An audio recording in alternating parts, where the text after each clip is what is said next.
রাজনীতির কাদা ছোড়াছুড়িতে শেষে কিনা ঘর ভাঙছে হুমায়ুন কবিরের। হুমায়ুন কবিরকে নিরাপত্তা দিচ্ছে কেন্দ্রীয় সরকার।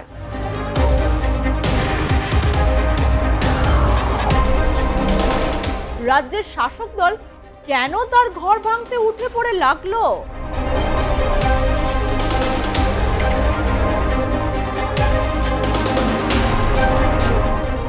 তবে সোজা আঙুলে ঘি না ওঠায় কি আঙুল বাঁকাতে হলো রাজ্যের শাসক দলকে?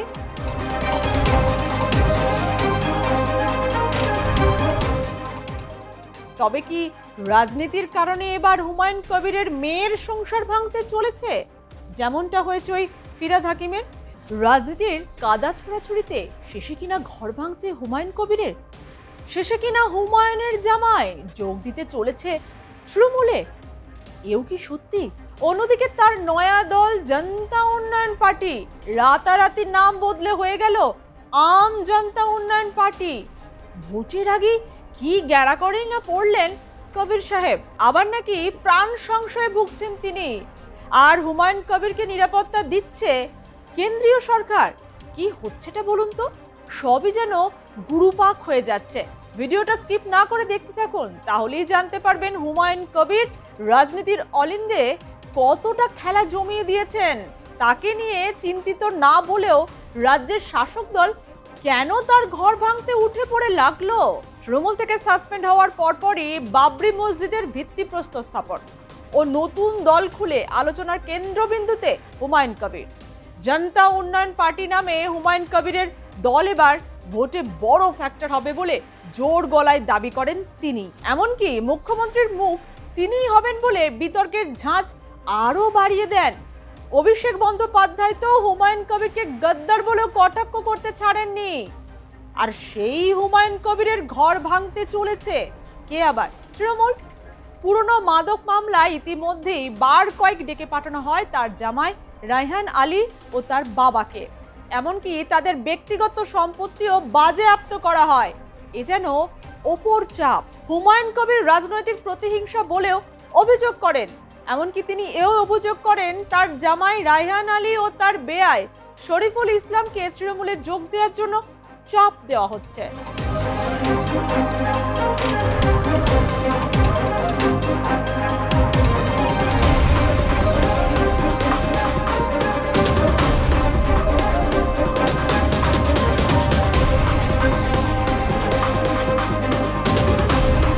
এই গুঞ্জনের মাঝেই শোনা যাচ্ছে আসন্ন বিধানসভা নির্বাচনে লালগোলা থেকে শাসক দলের প্রার্থী হওয়ার দৌড়ে এগিয়ে রায়হান আলী।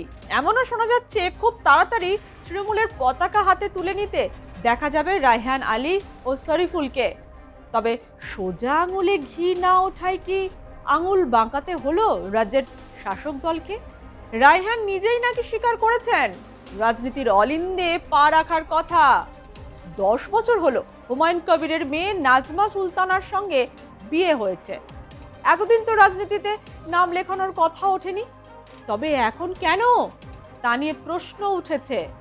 রাজনীতিতে পা দিতে হলে আপনজন অর্থাৎ ওই শ্বশুর মশাইয়ের দলের নয় কেন? তার উত্তরে রায়হানের দাবি সাম্প্রদায়িক শক্তি বিজেপিকে আটকাতে তৃণমূলই নাকি বিকল্প। তার মানে শ্বশুর মশাইয়ের ওপর আস্থা নেই।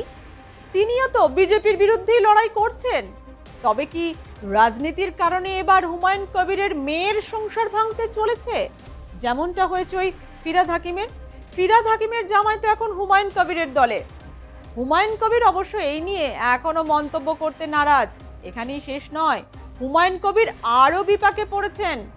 জনতা উন্নয়ন পার্টির নামে এত প্রচার, এত দৌড়ঝাঁপ করে কিনা শেষমেশ নিয়মের গেরোয় পড়ে বদলে গেল হুমায়ুন কবিরের দলের নাম। জনতা উন্নয়ন পার্টি থেকে বর্তমানে আম জনতা উন্নয়ন পার্টি নাম হলো কবির সাহেবের দলের, সংক্ষেপে AJUP। দলের নামের আগে আম শব্দটি জুড়ে দেওয়ার কারণ হিসেবে উঠে এসেছে JUP নামে একটি রাজনৈতিক দলকে আগেই স্বীকৃতি দেওয়া হয়েছে। রুহুল আমিন সিদ্দিকী ওই নামটি কমিশনে আগেই জমা দিয়েছিলেন, তাই কিছু করার নেই। নিয়ম অনুসারে হুমায়ুন কবিরের দলের আগে তাই সংযুক্ত হয়ে গেল আম শব্দটি। এবার রইল বাকি প্রতীক চিহ্নের প্রসঙ্গ। প্রতীকের জন্য কবির সাহেবের কয়েকটি পছন্দের কথা জানিয়েছেন, যদিও তার প্রথম পছন্দ টেবিল চিহ্ন। ভরতপুরের বিধায়কের দাবি, নিয়ম অনুসারী তিনি আবেদন করেছেন, তাই খুব শীঘ্রই তা পেয়ে যাবেন। এদিকে আবার প্রাণ সংশয়ে ভুগছেন হুমায়ুন কবির। নিরাপত্তা চেয়ে বারবার হাইকোর্টে গেছেন তিনি। শোনা যাচ্ছে ভোটের মুখে ওয়াই প্লাস ক্যাটাগরি নিরাপত্তা পাচ্ছেন হুমায়ুন কবির। কে তাকে নিরাপত্তা দেবে? কে আবার? কেন্দ্রীয় সরকার? হ্যাঁ, ঠিকই শুনেছেন, হুমায়ুন কবিরকে সুরক্ষা দিল অমিত শাহের মন্ত্রক। তাকে স্বরাষ্ট্র মন্ত্রকের তরফে ওয়াই প্লাস ক্যাটাগরি নিরাপত্তা দেওয়া হয়েছে। প্রাণ সংশয় রয়েছে বলে তিনি কেন্দ্রীয় স্বরাষ্ট্র মন্ত্রকে চিঠি দিয়ে জানিয়েছিলেন। সেই চিঠি পেয়েই তড়িঘড়ি তাকে নিরাপত্তা দিল কেন্দ্রীয় স্বরাষ্ট্র মন্ত্রক। কেন্দ্রীয় বাহিনীর 12 জন জওয়ান থাকবে হুমায়ুন কবিরের সঙ্গে। হুমায়ুন কবির ওয়াই প্লাস নিরাপত্তা পেতেই ফের তার সঙ্গে বিজেপি যোগের জল্পনায় সরব তৃণমূল নেতৃত্ব। অনেকেই বলছেন ধীরে ধীরে মুখোশ খুলছে। 2019-এ বিজেপিতে ছিলেন হুমায়ুন কবির। তিনি লোকসভায় প্রতিদ্বন্দ্বিতাও করেন বিজেপির হয়ে, কিন্তু জিততে পারেননি। ফের তৃণমূলে প্রত্যাবর্তন হয়েছিল তার। এবার আবার তৃণমূল থেকে সাসপেন্ড। তাই ওয়াই প্লাস ক্যাটাগরি নিরাপত্তা মেলায় বিজেপি ও এজেইউপির গোপন আতাতের গন্ধ পাচ্ছে রাজ্যের শাসক শিবির।